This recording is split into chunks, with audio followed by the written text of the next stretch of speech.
1940-1944, Résistance et maquis en Bigorre. C'est le titre de l'exposition organisée du 12 au 23 avril à la mairie de Barbazan-de-Batz par l'association nationale des amis de la résistance et des anciens combattants, ANACRE 65. Cette exposition, eh bien, Daniel Larrégola, qui est le président d'ANACRE 65, va nous en parler. Alors Daniel, déjà, depuis combien de temps existe cette exposition et quelle est la thématique qu'elle développe? Mais c'est une exposition que nous avons réalisée suite aux documents que nous avons regroupés qui appartenaient aux anciens résistants, puisqu'ils avaient un local qui est toujours sous le musée de la résistance à Tarbes. Dans ce local, nous avons recueilli tous ces documents et nous en avons fait une exposition numérisée qui nous permet de la déplacer dans les villes qui le souhaitent ou dans les collèges ou les lycées, de façon à montrer quelle était la vie de la jeunesse de l'époque et le vécu de cette jeunesse face au fascisme, quoi. Là, ce soir, vous organisez pour le vernissage de l'exposition, on est donc le 12 avril, la projection d'un film. Quel est le sujet de ce film? Oui, la projection, c'est Monique Agent de liaison, qui était une résistante qui faisait la liaison entre Tarbes et le maquis de Nistos pour amener des renseignements très importants en fonction de l'évolution de la situation des troupes allemandes.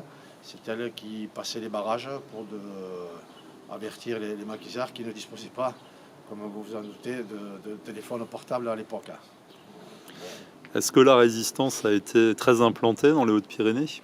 Oui, on peut le dire, compte tenu que la topographie permettait aux gens de pouvoir s'abriter et puis se protéger de façon à ce que l'ennemi ait les pires difficultés pour joindre.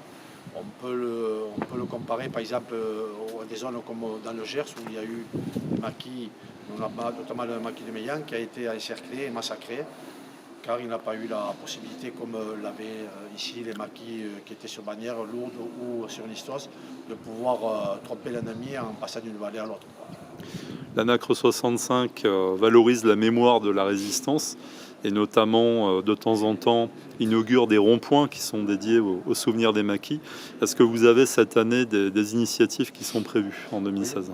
Oui, comme vous dites, nous avons réussi à faire baptiser le rond-point de la Barthelonès, le rond-point des vallées au nom du maquis de Nistos-Esparos.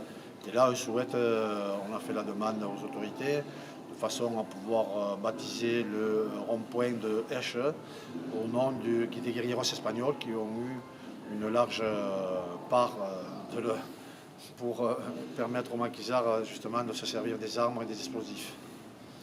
Alors, je rappelle le titre de l'exposition, 1940-1944, Résistance et maquis en Bigorre, à la mairie de Barbazan-de-Batz, dans une des salles derrière la mairie, et c'est du 12 au 23 avril. Visite de 18h à 19h tous les jours, le samedi de 9h à midi, de 15h à 18h, et le film aussi qui est à découvrir, Monique, agent